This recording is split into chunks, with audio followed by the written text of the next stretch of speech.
चलिए भाई, तो जीव विज्ञान की पहली क्लास में हम लोग बात करते, थोड़ा सा पढ़ा चुके थे, एक बार पुनः रिवीजन कर लेते हैं, फिर आगे हम लोग बात करते हैं। ठीक है, देखिए जीव विज्ञान जो है इसमें समस्त जीवधारियों का अध्ययन जीव विज्ञान कहलाता है। ठीक है, इस पृथ्वी पर जितने भी जीव हैं या ब्रह्मांड में जितने भी जीव हैं उन जीवों के अध्ययन को ही क्या कहते हैं? जीव विज्ञान कहते हैं। क्या कहते हैं? जीव विज्ञान कहते हैं। ठीक है ना। बायोलॉजी अर्थात जीव विज्ञान को अंग्रेजी में बायोलॉजी कहते हैं। बायोलॉजी दो शब्दों से मिलकर के बना है, बायो और लॉजी से मिलकर के बना है। बायो और लॉजी से मिलकर के बना है। बायो का मतलब होता है जीव और लॉजी का मतलब हो गया अध्ययन करना। तो जीवों का अध्ययन करना ही क्या कहलाता है? बायोलॉजी कहलाता है। बायोलॉजी शब्द का प्रयोग सबसे पहले लैमार्क ने किया था और ट्रेवेनरेस ने किया था। ठीक है ना, इन दो वैज्ञानिकों ने सबसे पहले बायोलॉजी शब्द का प्रयोग किया था। उसके बाद एक वैज्ञानिक है अरस्तु, जो कि ग्रीक दार्शनिक थे। इन्होंने जीवों को समूहों में बांटने का प्रयास किया, मतलब इनको अलग अलग रूप से क्या करने का प्रयास किया? बांटने का प्रयास किया। आप इधर ध्यान दीजिए, उधर नहीं, समझ रहे? कैमरे पे नहीं, इधर ध्यान दो, समझ रहे हैं? इसको दो भागों में बांटने का प्रयास किया। ठीक है, और बांटने के लिए इन्होंने समूह नाम दिया। इन्होंने क्या दिया? समूह नाम दिया और दो समूहों में इन्हें बांटा। ठीक है ना, इसलिए इनको क्या कहते हैं? जीव विज्ञान का पितामह भी कहते हैं। ठीक है, इन्होंने दो समूह बांटा, एक समूह का नाम दिया जंतु समूह और दूसरे का नाम दिया वनस्पति समूह। ठीक है ना, वनस्पति समूह। फिर उसके बाद एक और वैज्ञानिक है भाई, उनका नाम था लीनियस। ठीक है ना, लीनियस ने समस्त जीवों को, जितने भी जीवों को इन्होंने दो भागों में बांटा था, उन्हीं जीवों पर फिर अध्ययन किया और इन्होंने जीवों को कितने भागों में बांटा? दो भागों में बांटा और इन्होंने नाम दिया जगत। इन्होंने क्या नाम दिया? समूह के स्थान पे नाम बदल दिया, क्या नाम दिया? जगत। और यहाँ पे रखा किंगडम। अंग्रेजी में इसे क्या कहा जाता है? किंगडम कहते हैं। ठीक है, इसे क्या कहते हैं? किंगडम कहते हैं। जंतु जगत और पादप जगत, दो नाम दिया। एक नाम दिया जंतु जगत और दूसरा नाम क्या दिया? पादप जगत नाम दिया। ठीक है ना, इसको कहते हैं एनिमल किंगडम और इसे क्या कहते हैं? प्लांट किंगडम कहते हैं। ठीक है भाई, चलिए, इसलिए लीनियस को वर्गीकरण का, आधुनिक वर्गीकरण का जनक कहते हैं। ठीक है ना, क्योंकि इन्होंने आधुनिकता से इसमें क्या किया था? प्रतिपादित किया था। इस समूह को इन्होंने आधुनिकता तरीके से प्रतिपादित किया था, इसलिए इनको क्या कहते हैं? आधुनिक वर्गीकरण का जनक कहते हैं। इसको लीनियस को कहते हैं। ठीक है भाई, आगे हम लोग बात करते हैं। एक उसके बाद वैज्ञानिक है जिनका नाम था R.H. व्हिक्टर। ठीक है ना, R.H. व्हिक्टर नाम था। इन्होंने समस्त जीवों को 5 जगत में बांटा। समस्त जीवों को 5 जगत में बांटा। ठीक है ना, कितने जगत में बांटा? 5 जगत में बांटा। ठीक है भाई, 5 जगत में बांटा।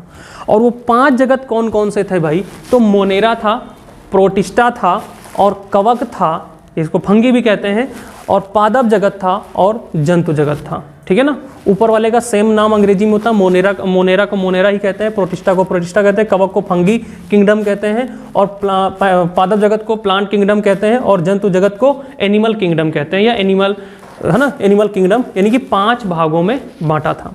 ठीक है, आइए जानते हैं 5 भागों में। पहला भाग आपका कौन सा है? मोनेरा।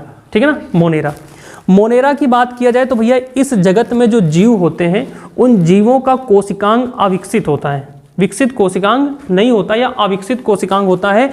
इसका तात्पर्य है कि इनमें जो केंद्रक पाया जाता है वो संगठित नहीं होता है। हमने बताया कि अगर इन जीवों को कहीं से भी आप तोड़ दीजिएगा, उनकी कोशिका वही बन जाएगी, उनकी इंफॉर्मेशन भी दोनों में ट्रांसफर हो जाएगी और डायरेक्ट वो क्या हो जाएंगे? 2 अलग अलग जीव बन जाएंगे। 2 अलग अलग जीव बन जाएंगे। मोनेरा के उदाहरण भैया कौन है? जीवाणु है। तरह तरह के जो जीवाणु आते हैं ना, है ना, जो हवा में उड़ते रहते हैं या फिर पानी वगैरह में पाए जाते हैं, तो ये सब जीवाणु होते हैं। नील हरित शैवाल होता है और माइक्रोप्लाज्मा होता है। ठीक है ना, माइक्रोप्लाज्मा। उदाहरण के लिए शैवाल आपने देखा होगा जो तालाब वगैरह में पाए जाते हैं, तालाब वगैरह में शैवाल पाए जाते हैं, समझ रहे हैं? यानी जो जिसको हम लोग क्या कहते हैं? काई कहते हैं। क्या कहते हैं? काई कहते हैं, है ना। जैसे पहले हम लोग गाय भैंस चराने जाते तो अगर वो तालाब से निकलती थी ना तो सब लखोदे रहती रही सींगन में, समझ रहे हैं कि नहीं? तो उसमें खासियत, उसको जितना आप निचोड़ेंगे, मतलब उसको निचोड़ देंगे तो उसमें पानी निकल आएगा, समझ रहे हैं? तो इसका प्रयोग पहले एक चीज़ और था, जो शैवाल था ना, शैवाल का प्रयोग जब रुई, कपास, तो कपास की खोज तो पुराने समय में ही हो गई थी, लेकिन पहले के जो राजा महाराजा होते थे ना, शैवालों का प्रयोग गद्दे वगैरह में करते थे। इसका प्रयोग गद्दे में करते थे, समझ रहे हैं कि नहीं? गद्दे में बढ़िया भर देते थे इसको और बेहतरीन उनको कौन सा? वाटर वाला गद्दा बन जाता था। हाँ, सुखवा करके, वाटर वाला नहीं, सुखवा करके इसको भरते, तो ये बहुत सॉफ्ट होता था। समझ रहे हैं कि नहीं। तो इसका भी प्रयोग किस में किया जाता था, गद्दे में। जैसे आज भी देखिए टेम्पो वगैरह जो आते हैं, ऑटो वगैरह आते हैं, उनके गद्दे में देखिए क्या होता है, वो जो नारियल वाली जो रस्सी होती है ना, नारियल का जो छिकला होता है वो भरा होता है, समझ रहे हैं। इससे तो वो टफ होता है, ये तो बड़ा सॉफ्ट होता है, समझ रहे हैं कि नहीं। ये बहुत सॉफ्ट होता था तो ये बढ़िया गुलगुलाता था, समझ रहे हैं कि नहीं। उसके लिए गुलगुलुआ वाला एकदम सोफा बनाते थे डॉक्टर, जो क्या नाम था पहले, राजा, समझ रहे हैं कि नहीं। तो ध्यान रखिएगा भाई ये, ठीक है। तो नील हरित शैवाल ये किस में आता है, मोनेरा जगत में आता है। आगे बढ़ते हैं भैया, दूसरा आता है प्रोटिस्टा जगत। दूसरा कौन सा आता है, प्रोटिस्टा जगत। प्रोटिस्टा जगत की अगर हम लोग बात करें भाई, तो इसमें एक कोशिकी, इस जगत में, इसमें एक कोशिकी यूकैरियोटिक, एक कोशिकी यूकैरियोटिक जीव आते हैं। कौन से आते हैं, यूकैरियोटिक जीव आते हैं, ध्यान रखिएगा, यूकैरियोटिक जीव रखे गए। अच्छा, एक कोशिकी का मतलब क्या होता है भैया, जिनमें एक ही कोशिका पाई जाए। क्या पाई जाए, जिनमें एक ही कोशिका पाई जाए उन्हें क्या कहते हैं, एक कोशिकी कहते हैं, समझ रहे हैं। एक कोशिकी की भी खासियत यही होती है कि अगर उनको भी कहीं से आप तोड़ देंगे तो वो दो जीवों में क्या हो जाएंगे, डिवाइड हो जाएंगे। लेकिन ध्यान रहे वो कोशिका के पास से ही उसमें डिवाइड किया जाता है, कहीं से भी नहीं कर सकते। कहीं से तो आप किस में कर सकते हैं, मोनेरा जगत में कर सकते हैं, लेकिन प्रोटिस्टा जगत में आप वहीं से करेंगे जहां पे इनके क्या होगी, कोशिका होगी, समझ रहे हैं कि नहीं। यूकैरियोटिक, अब समझने वाली बात यह है कि यूकैरियोटिक क्या होता है। तो यूकैरियोटिक में हम सभी आते हैं, जितने भी स्तनधारी जीव, रेंगने वाले जीव होते हैं जिनमें विकसित कोशिका पाई जाती है, विकसित कोशिका जिनमें होती है वो किस में आते हैं, यूकैरियोटिक में आते हैं। और जिनमें विकसित कोशिका नहीं होती है वो किस में होते हैं, प्रोकैरियोटिक में आते हैं। जिनमें केंद्रक, प्रोटोजोआ, माइटोप्लाज्मा, माइटोकांडिया, ये सब जिनमें विकसित होता है वो किस में आते हैं भैया, यूकैरियोटिक में आते हैं। किस में आते हैं, यूकैरियोटिक में आते हैं, समझ रहे हैं। तथा इनमें डीएनए और आरएनए होता है, ठीक है। और डीएनए किस में होता है, केंद्रक में होता है। तो जिनमें कुल मिलाकर के विकसित कोशिका, मैंने कह दिया ना, तो बाकी आप लोग यूकैरियोटिक और प्रोकैरियोटिक वाले टॉपिक में पढ़ेंगे, ठीक है ना। यूकैरियोटिक और प्रोकैरियोटिक वाले टॉपिक में पढ़ेंगे, इसलिए आप उसके लिए ज़्यादा टेंशन मत लीजिएगा। लेकिन इतना हमने कह दिया, विकसित का मतलब क्या हो गया कि उसमें सारे गुण, सर्वगुण संपन्न, किसका, कोशिका में जितने सर्वगुण संपन्न होते हैं वो किसमें आते हैं, यूकैरियोटिक। अर्थात जो मानव होता है, जीव होते हैं, जंतु जो होते हैं, लगभग इसमें आते हैं वो यूकैरियोटिक में आते हैं, समझ रहे हैं कि नहीं। चलिए आगे देखिएगा इनमें, और एक कोशिकी आते हैं प्रोटिस्टा। उदाहरण अगर हम लोग बात करें भाई, उदाहरण की अगर हम लोग बात करें, उदाहरण, ठीक है ना। उदाहरण के लिए समझ लीजिएगा, जैसे भैया उदाहरण के लिए आपका दे रखा है, उदाहरण के लिए प्रोटोजोआ दे रखा हो, क्या दे रखा है, प्रोटोजोआ दे रखा है, प्रोटोजोआ, ठीक है ना। अब प्रोटोजोआ अगर हमने देखा तो प्रोटोजोआ में देखिए ये जीव आ रहे हैं, कौन आ रहा है, ये आ रहे हैं भाई, ठीक है ना।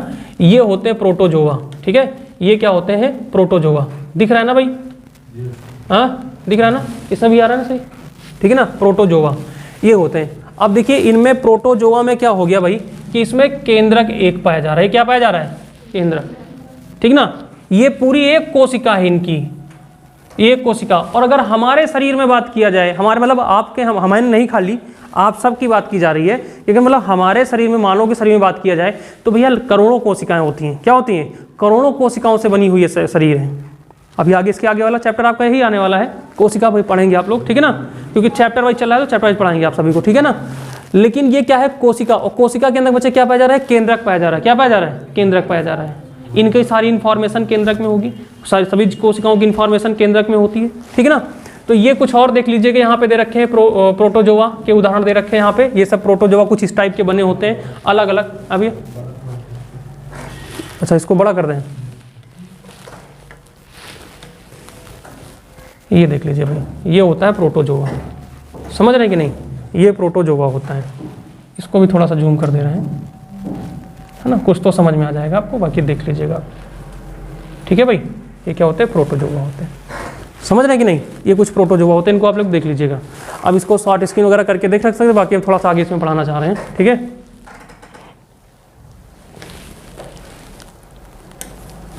ये पीडीएफ मिल जाएगी आपको, ठीक है, ये पीडीएफ में हम डाल देंगे। तो बात समझिए भाई, इसमें क्या हो गया, उदाहरण में क्या हो गया, प्रोटोजोआ हो गया। इसमें उदाहरण में क्या हो गया, प्रोटोजोआ हो गया। डायटम आता है, ये भी किस में पाया जाता है, डायटम, डायटम जल में पाया जाता है। डायटम क्या होता है? हाँ भाई, एक सबसे विशेष बात क्या होती है, डायटम क्या होता है? डायटम बच्चों जल में पाया जाता है। किसमें पाया जाता है? जल में पाया जाता है, जल की बूंद में, जल के बूंद में, ठीक ना, जल के बूंद में क्या पाया जाता है? डायटम पाया जाता है। अर्थात ये कह दो कि जल के प्रत्येक बूंद में क्या पाया जाएगा? डायटम पाया जाएगा। और डायटम से क्या होता है?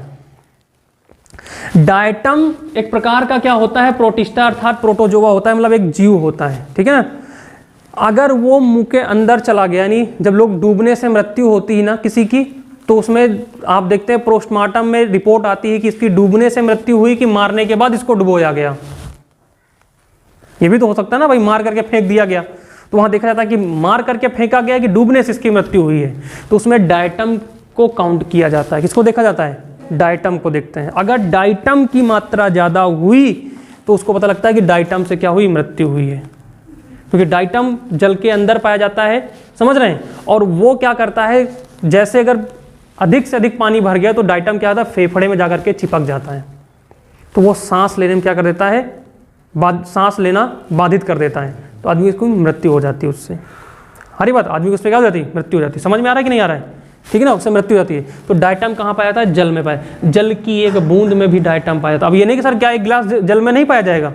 एक गिलास जल यानी एक गिलास पानी है, तो क्या उसमें सर डायटम नहीं पाया जाएगा? अरे उसमें तो लाखों करोड़ों की संख्या में डायटम पाया जाएगा, लेकिन जल की एक बूंद में भी क्या पाया जाएगा? डायटम। समझ रहे हैं कि नहीं? डायटम पाया जाएगा। आई बात समझ में कि नहीं आ रही है? ठीक है भाई, डायटम। तो ये सब प्रोटिस्टा के उदाहरण होते हैं। किसके उदाहरण होते हैं? प्रोटिस्टा के उदाहरण होते हैं। आगे बढ़ते हैं, दूसरा आता भैया क्या, मतलब अगला जो है नंबर 2 हो गया ये। नंबर 3 की बात करें तो नंबर 3 में आता है शैवाल। क्या आते हैं? शैवाल, जिनको क्या कहते हैं? फंगी कहते हैं। इन्हें क्या कहते हैं? फंगी या फंगस कहते हैं, ठीक है ना। शैवाल, अरे सॉरी शैवाल तो पढ़ा चुके हैं ना। कवक आता है भैया। क्या आता है? कवक आता है। तो बता दियो ना तुम अंचे तहीं से, कवक, ठीक है ना। तुम अंचे डराए लागत को कैमरा लग जाता हो। कवक, अपनी बोलचाल की भाषा बराबर रखिए, देखने वालों को समझ में कि हाँ पढ़ाई हो रही है, वहाँ पे अकेले नहीं छाप रहे हैं। समझ रहे हैं कि नहीं? तो कवक मतलब फंगी। समझ रहे हैं कि नहीं भाई? फंगी, जिसको हम लोग कहते हैं फंगस लग गया, है ना कि नहीं? फंगस लग गया। समझिए ध्यान से, फंगी क्या होते हैं? ये विषम पोषी यूकैरियोटिक जीव होते हैं। ये क्या होते हैं? ये विषम पोषी, ठीक है ना, ये विषम पोषी होते हैं।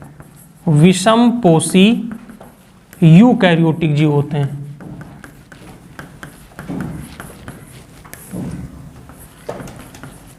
ये कैसे जीव होते हैं? ये विषम पोषी यूकैरियोटिक जीव होते हैं। अच्छा, एक चीज़ और इसमें विशेषता है, ध्यान रखिएगा कि इनकी जो कोशिका भित्ति होती है ना, इनकी जो कोशिका भित्ति होती है, इनकी कोशिका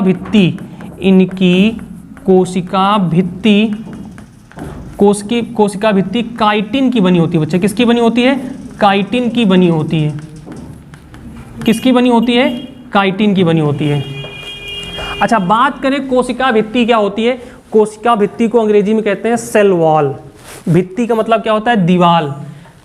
क्या होता है? दीवाल। मतलब कोई कोशिका है और उसकी जो बाहरी दीवार बनी है, किसकी बनी है भाई? काइटिन की बनी है। या बाहरी जो कोशिका है वो काइटिन की बनी है। जैसे हम लोग बात करें, जो पौधे होते हैं ना, पेड़ पौधे जो होते हैं, समझ रहे हैं, इनके बाहर कोशिका भित्ति पाई जाती है। इनकी कोशिकाओं में क्या पाई जाती है? कोशिका भित्ति पाई जाती है। लेकिन मानव या जीवों के जो होते हैं ना, स्तनधारी जो जीव होते हैं, स्तनधारी जीवों की कोशिका में कोशिका भित्ति नहीं पाई जाती है। क्या होती है? कोशिका भित्ति नहीं पाई। आप लोग देखते हैं कि उसमें क्या नाम है, जो पेड़ पौधे होते हैं उसमें पेड़ के जो ऊपर जो चैली निकल, जिसको कहते हैं ना चैली, छाल जिसे कहते हैं, है ना, अपने भाषा में क्या कहते हैं? चैली कहते हैं। तो चैली निकल आती है ना, वो यही होती है। कोशिका भित्ति क्या होती है? बढ़ते बढ़ते बाहर की ओर क्या आती है? निकल आती है। वो अंदर भी कोशिकाओं में कोशिका भित्ति होती है, लेकिन ये बाहर जितना सूख जाती है, खराब हो जाती है, वो क्या होती है? बाहर आ जाती है। समझ रहे हैं? और ये क्या करती है? कोशिका की रक्षा करती है। अन्य कोशिकाओं की या जिस भी जीव में होती है उसकी क्या करती है? रक्षा करती है कि नहीं? जैसे हम लोग पेड़ में डायरेक्ट अगर कुल्हाड़ी मारते हैं, कुछ पत्थर मारते हैं, कुछ भी मारते हैं, तो डायरेक्ट नहीं कि पेड़ टूट जाता है या उसके अंदर घाव हो जाता है। पहले तो चैलीन में स्पर्श होगा, चैली पता लगा मोटी मोटी किसी की हो गई तो वो अंदर तक स्पर्श नहीं, बस बाहर से ही काम, उसको चोट लगी और बाहर हो गया, है कि नहीं? तो ध्यान रखिएगा, काइटिन की पाई जाती है किसमें? कवकों में। कवकों की जो कोशिका होती है किसकी बनी होती है? काइटिन की बनी होती है।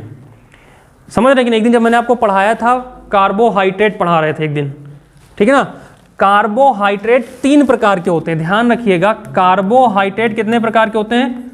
कार्बोहाइड्रेट जो है कितने प्रकार के होते हैं बच्चे? 3 प्रकार के कार्बोहाइड्रेट होते हैं, ठीक है ना। शॉर्टकट में समझ लीजिएगा, कार्बोहाइड्रेट कितने प्रकार के होते हैं? 3 प्रकार के होते हैं, ठीक है ना। कौन कौन से होते हैं भैया? तो ध्यान रखिएगा, डाइसैकेराइड होता है, ठीक है ना, डाइसैकेराइड होता है। देखिए डाइसैकेराइड होता है, डाइसैकेराइड होता है, पॉलीसैकेराइड होता है, पॉलीसैकेराइड होता है, ठीक है ना। और एक होता है पॉलीसैकेराइड, डाइसैकेराइड हो गया, और तीसरा हो गया मोनोसैकेराइड हो गया। तीसरा क्या हो गया? मोनोसैकेराइड हो गया, मोनोसैकेराइड हो गया, ठीक है ना, मोनोसैकेराइड हो गया। अब डाइसैकेराइड और इनकी समस्या समझ ली, मतलब इनकी क्या होता है, जो सुक्रोज होते हैं ना, चीनी, सुक्रोज, मैंने बताया ना सबसे मीठा क्या होता है? सुक्रोज होता है। तो सुक्रोज बच्चे किस में आता है? सुक्रोज, सुक्रोज किस में आता है बच्चे? ध्यान रखिएगा, डाइसैकेराइड में आता है। किस में आता है? डाइसैकेराइड में आता है। अच्छा, सुक्रोज का अगर आपसे कोई फार्मूला पूछ ले, सूत्र पूछ ले, तो क्या होगा? अरे साइंस पढ़ानी है तो एक एक बात पढ़ाओ ना, लूसेंट में तो बहुत कुछ दे रखा है बात कि नहीं? जब साइंस ही पढ़ानी है तो फिर एक चीज पढ़ाइए ना, एक एक चीज पढ़िए ना, बाकी तो लूसेंट भी दे रखा है। जब कार्बोहाइड्रेट आए तो कार्बोहाइड्रेट पढ़ेंगे आप, है ना। अब यूकैरियोटिक है तो यूकैरियोटिक के बारे में लगभग चीजें बताइए ना। कार्बोहाइड्रेट की अगर बात हमने उठाई तो कार्बोहाइड्रेट के बारे में पूरी बात बताइए आप। तो अगर आपको सुक्रोज पूछा गया तो सुक्रोज का सूत्र क्या होता है? बताइए भाई, सुक्रोज का सूत्र क्या होता है? सुक्रोज का होता है C11H22O11। O क्या होता है? 11, अर्थात कार्बन की 11 मात्रा, H की मात्रा, हाइड्रोजन की मात्रा 22, ऑक्सीजन की मात्रा क्या होती है? 11 होती है। ये होता है सुक्रोज बनता है। सुक्रोज सबसे मीठा होता है। सुक्रोज का स्रोत क्या है? पढ़े हो भैया एक दिन। सुक्रोज का स्रोत क्या होता है बताइए? नहीं, स्टार्च नहीं होता है। सुक्रोज का स्रोत भैया मधुमक्खी, जो शहद होता है, शहद होता है। क्या होता है? शहद होता है, सबसे मीठा, ठीक है। अच्छा, पॉलीसैकेराइड की बात करें, इसमें सैकेराइड की मात्रा है, पॉली का मतलब क्या होता है? बहुत। जैसे थीन, थीन भी क्या है? एक रासायनिक तत्व है, और थीन में लग गया पॉली तो बन गया पॉलीथीन। जो हम लोग यूज करते क्या लिखते हैं? पॉलीथीन कहते हैं ना। तो उसमें क्या है? उसमें थीन की मात्रा है। जो तो रासायनिक तत्व से जिससे बना है उसका नाम है थीन। जो पॉलीथीन बनी होती है ना, वो पॉली से, वो थीन से बनी होती है। किससे बनी होती है? थीन नामक तत्व से बनी होती है। अब उसकी संख्या इतनी ज्यादा शामिल कर दी गई कि उसको कहा गया पॉलीथीन। तो नाम क्या हो गया? पॉलीथीन हो गया। समझ रहे हैं कि नहीं? पॉलीथीन। उसी प्रकार सैकेराइड, बहुत सारे सैकेराइड, तो क्या बन गया? पॉलीसैकेराइड बन गया। क्या बन गया भैया? पॉलीसैकेराइड बन गया। आ रही बात समझ में अंशु? कोई दिक्कत? तो पॉलीसैकेराइड में बच्चे क्या होता है, बात ध्यान रखिएगा, इन तीनों का जो सूत्र होता है वो सेम होता है, ठीक है ना। इन तीनों का सूत्र क्या होता है? सेम होता है। क्या होता है? C6H12O6। इन तीनों के लिए सूत्र आप यही प्रयोग करोगे, ठीक है ना। बात समझ में आ रही कि नहीं आ रही बेटिया? अरे भैया सब कुछ आएगा आपके ग्रुप डी में, इसीलिए हमने कहा था ना साइंस स्पेशल पढ़ाएंगे आपको हम। और नहीं तो साइंस तो लूसेंट में रखा, छपा देंगे, कोई मतलब नहीं निकलेगा। मतलब तो निकलेगा लेकिन छपाने से क्या मतलब? कुछ समझाओ भैया ना। इसीलिए साइंस की क्लास में सब भागते हैं। अगर और किसी एग्जाम के लिए साइंस पढ़ाने लगो, साइंस सब भागते हैं, लेकिन जब साइंस थोड़ा सा समझाओ और समझ में आए तब तो साइंस मजा आता है पढ़ने में। इसलिए हम फिजिक्स भी पहले उठा सकते थे, फिजिक्स भी गजब समझ में आएगी आपको जब समझाएंगे। हम केमिस्ट्री भी पहले उठा सकते थे, लेकिन हमने कहा नहीं, पहले थोड़ा साइंस में इनका इंटरेस्ट बनाओ, आपका पहले इंटरेस्ट बने। तो इंटरेस्ट किससे बनेगा? इंटरेस्ट बनेगा बायोलॉजी से। साइंस में अगर कोई चीज़ समझ में आती है तो बायो समझ में आती है। इसलिए समझ में पहले अगर बायो समझ में आ गया ना तो फिर सब समझ में आएगा, क्योंकि बायो जुड़ी हुई है केमिस्ट्री से, और बायो जुड़ी हुई है किससे? हमारे आपके जीवन से जुड़ी हुई है। तो जब हमारे आपके जीवन से जुड़ी हुई कोई चीज़ समझाओ तो मज़ा आती है। जैसे पॉलिटी बहुत समझ में आती है सबको। अगर पॉलिटी कोई समझाने और समझाने वाला बेहतरीन हो तो फिर पॉलिटी मज़ा आती है समझने में, क्योंकि अरे सर ये तो हमारे आसपास ही हो रहा है, दिल्ली में चुनाव हुआ तो कैसे हुआ, क्या था, सब समझ में आने लगता है। अभी आप लोग देख ही रहे न्यूज़पेपर में चल रहा है, उसी को जोड़ जोड़ करके जब पढ़ाई तो मज़ा आ जाता है कि अरे वाह, है कि नहीं। तो बायो भी सब कुछ आपके आसपास है, सब कुछ समझ में आएगा, है कि नहीं। फिजिक्स भी सब कुछ हमारे आपके आसपास ही है। कौन विद्युत नहीं जानता, बस खाली विद्युत चैप्टर पढ़ना है, ये चैप्टर पढ़ना है, बल चैप्टर पढ़ना है। अरे बल का भी प्रयोग हम लोग करते हैं, विद्युत का भी प्रयोग करते हैं, करते कि नहीं करते। तो ये सब चीज़ों को जोड़ के पढ़ाइए, मज़ा आ जाएगा पढ़ने में, है कि नहीं। चलिए आगे बढ़। ये तीनों उदाहरण किसके हैं, मोनोसैकेराइड के हैं, ठीक है। ये तीनों उदाहरण किसके हैं, मोनोसैकेराइड के हैं। पॉलीसैकेराइड के उदाहरण तो आपका काइटिन हो गया ना, यही तो गड़बड़ हो रहा था। पॉलीसैकेराइड का उदाहरण क्या है भाई, काइटिन है, ठीक है। मोनोसैकेराइड के उदाहरण क्या हो गए, ग्लैक्टोज, लैक्टोज और फ्रैक्टोज हो गया। और पॉलीसैकेराइड का उदाहरण क्या हो गया आपका, काइटिन हो गया, ठीक है ना, काइटिन हो गया। काइटिन आपका किस में आता है, पॉलीसैकेराइड में आता है, ठीक है भाई, पॉलीसैकेराइड में। इसका जो सूत्र होता है, पॉलीसैकेराइड का जो सूत्र होता है, पॉलीसैकेराइड या काइटिन भी कह सकते हो, तो काइटिन का होता है C8H16, ठीक है ना, O5, ठीक है ना, O5। और यहाँ पर एक चीज़ लगा होता है ब्रैकेट के बाहर, होल टॉइज में N लिखा होता है। N होता है नंबर ऑफ, ठीक है ना, नंबर होता है कि मतलब किसके बारे में कहा जा रहा है, उसका नंबर आप लिख दीजिएगा यहाँ पे, N होता है इसका, ठीक है ना, N होता है। तो ध्यान रखिएगा भाई, ठीक है ना, ध्यान रखिएगा। काइटिन, इसका सूत्र होता है C8H16O5, ठीक है, काइटिन का होता है, ठीक है। बात समझ में कि नहीं आई। अच्छा, इसको थोड़ा सा हम हटा रहे हैं भाई, क्योंकि हम लोग, ठीक ना, उदाहरण में आता है ईस्ट, ठीक है ना, उदाहरण में आता है ईस्ट, ठीक है भाई, ईस्ट हो गया। ईस्ट एक छोटे छोटे, जैसे रामदाना अपने यहाँ आता है ना, देखा होगा आपने रामदाना, उसी प्रकार का, बहुत उससे भी छोटा होता है, उससे भी छोटा एक दाना होता है। उसका प्रयोग हम लोग, मतलब उसमें कार्बोहाइड्रेट की मात्रा अधिक होती है, प्रोटीन की मात्रा सबसे अधिक पाई जाती है, उसमें सबसे अधिक मात्रा प्रोटीन की पाई जाती है। तो शरीर में एनर्जी और वृद्धि करने में सहायक होता है कौन, ईस्ट, ठीक है ना, छोटे छोटे दानों को जैसा आता है ईस्ट। मशरूम ले लीजिएगा, क्या हो गया, मशरूम, ठीक है ना। अब मशरूम के लिए हम आपको यहाँ दिखा दे रहे हैं भाई, ये देखिए, ये, ठीक है ना, ये होता है मशरूम, ठीक है भाई, ये क्या हो गया, मशरूम जैसा हो गया, ठीक है। ये आपने देखा होगा, जैसे ही बरसात ख़त्म होती है ना, तो ये उगाते हैं। जब बरसात ख़त्म होती है तो ये उगाते हैं बहुत सारे। इनकी जो कोशिका होती है ना, इनकी जो कोशिका का जो ऊपरी लेयर होता है, किसका बना होता है, काइटिन का बना होता है। किसका बना होता है, काइटिन का बना होता है, ठीक है ना।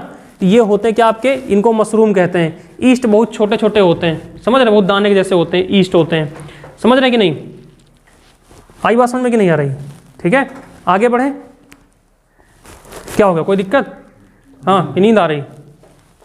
पादप जगत की बात करते हैं। चौथा आपका कौन सा है, पादप जगत, ठीक है भाई। अगला कौन सा है, पादप जगत है।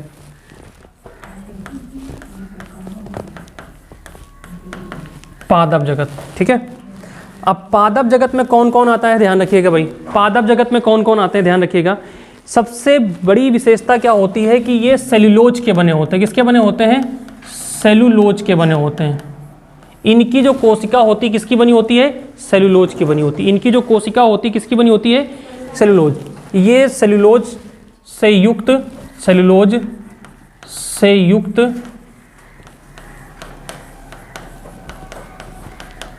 कोशिकांग के बने होते हैं, ठीक ना। ये सेल्यूलोज से युक्त कोशिकांग के बने होते हैं, मतलब इनकी जो कोशिका के अंग होते हैं ना, उनसे किससे बने होते हैं, सेल्यूलोज से बने होते हैं। किसके बने होते हैं भाई, सेल्यूलोज के बने होते हैं। ये बहुकोशिकी यूकैरियोटिक जीव होते हैं। बहुकोशिकी यूकैरियोटिक, बहुकोशिकी का मतलब क्या हो गया भाई, इनमें बहुत सारी कोशिकाएं पाई जा सकती हैं। बहुकोशिकी यूकैरियोटिक।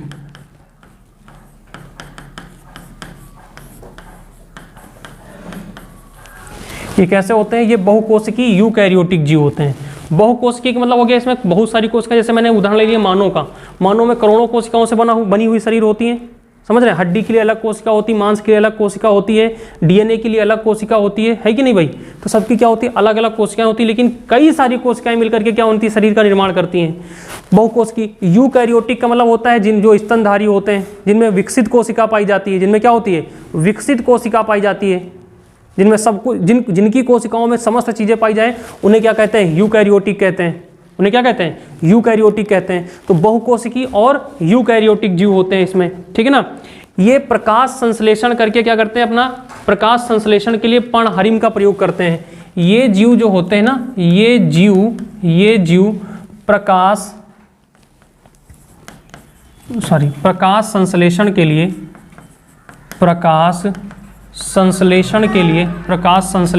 लिए किसका प्रयोग करते हैं भैया? प्रकाश संश्लेषण के लिए पर्णहरिम का प्रयोग करते हैं। पर्णहरिम का प्रयोग करते हैं।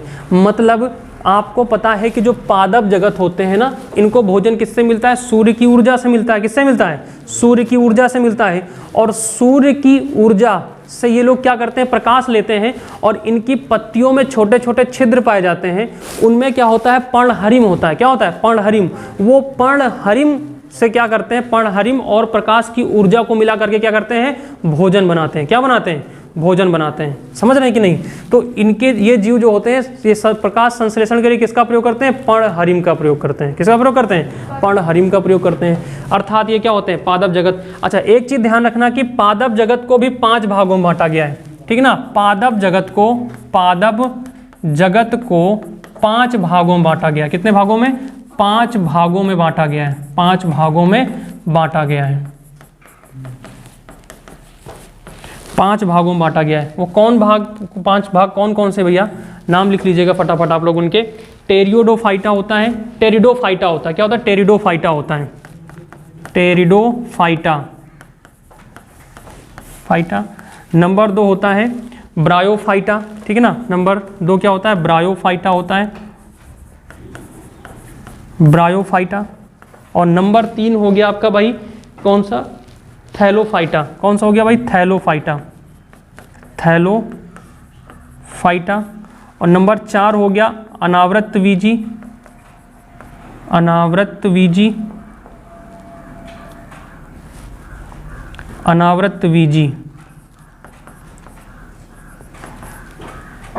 और 5वां हो गया आवृतवीजी।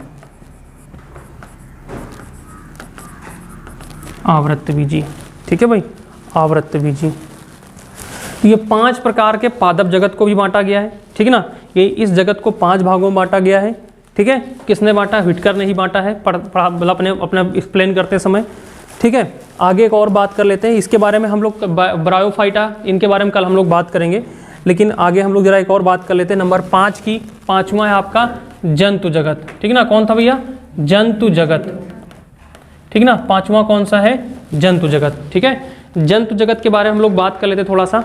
जंतु जगत पढ़ना इंपॉर्टेंट है, ठीक है भाई। चलिए, तो कुछ चीज़ें समझ में आ रही है इसमें कि नहीं आ रही है? देखिए, अभी थोड़ा सा टॉपिक ये लग रहा होगा कि स्टार्टिंग है। स्टार्टिंग में कुछ चीज़ें जो आपको सरल तरीके से नहीं मिलती हैं, इसे थोड़ा सा कठिन लगता होगा, लेकिन हम कोशिश कर रहे हैं कि ये चीज़ें क्या हो जाए, आपको सरलता से समझ में आ जाए। क्योंकि इनके उदाहरण आपको आसपास से जोड़ करके बताएं तो आपको समझ में आ जाए। समझ रहे हैं कि नहीं? आसपास के जोड़ने से समझ में आएगा, नहीं तो हर टॉपिक कठिन ही लगेगा आपको साइंस का। समझ रहे हैं कि नहीं? बाकी अभी आगे जब कोशिका वगैरह पढ़ेंगे तो ये तो और आसान लगेंगे आपको। समझ रहे हैं कि नहीं? लेकिन हाँ, सबसे बड़ी बात क्या होती है, साइंस क्यों नहीं समझ में आती है? साइंस के ना समझने की सबसे पीछे का रीजन क्या होता है कि जो इनका वर्गीकरण, चलिए वर्गीकरण भी समझ में आ जाता है। इनमें जो वर्गीकरण के नाम दिए होते हैं ना, सबसे खतरनाक नाम होते हैं। समझ रहे हैं कि नहीं? जब तक 4 बार आप उनके नाम नहीं रटोगे ध्यान से, तब तक नहीं समझ में आएंगे। तो जो नाम आपको ना समझ में आए उसको 4 बार आप पढ़िए और लगातार पढ़िए उसे। समझ रहे हैं? समझ में क्यों नहीं आएगा? अच्छा, इसमें ध्यान रखिएगा, ये क्या होते हैं? ये यूकैरियोटिक होते हैं। इसमें ध्यान रखिएगा, इसमें यूकैरियोटिक बहुकोशिकी, ठीक है ना, बहुकोशिकी विषमपोषी पाए जाते हैं। विषमपोषी मतलब, विषमपोषी का मतलब क्या होता है भैया? ध्यान समझिएगा। विषमपोषी अगर कहीं दिया है, बात नहीं। विषमपोषी का मतलब क्या होता है भाई? विषमपोषी का मतलब होता है कि हर चीज़ों से क्या कहते हैं? अपना पोषण प्राप्त कर लेंगे। हर चीज़ क्या कर लेंगे? अपना पोषण प्राप्त कर लेंगे। उन्हें क्या कहते हैं? विषमपोषी जीव, ठीक है ना। विषमपोषी जीव होते हैं, ठीक है ना। विषमपोषी जीव होते हैं, ध्यान रखिएगा। कैसे जीव होते हैं भाई? विषमपोषी जीव होते हैं। कौन से? जंतु जगत में आते हैं, ठीक है ना। इनकी जो कोशिका, इनमें कोशिका भित्ति नहीं पाई जाती है।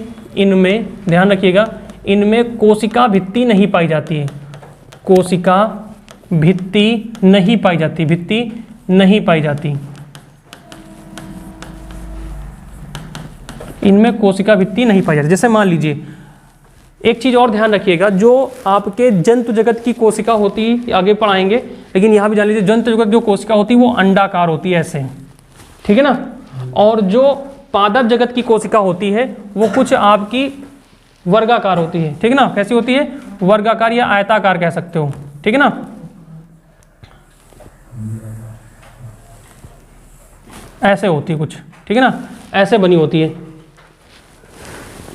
इसमें बीच में केंद्रक पाया जाएगा, यहाँ भी केंद्रक बीच में ही पाया जाएगा। लेकिन एक चीज ध्यान रखिएगा, इसमें एक विशेषता होती है पादप जगत वाले में, इसमें बाहर एक क्या पाई जाएगी? एक कोशिका भित्ति पाई जाएगी। इनकी सुरक्षा करने के लिए सुरक्षा वाल का काम करेगी कौन? कोशिका भित्ति।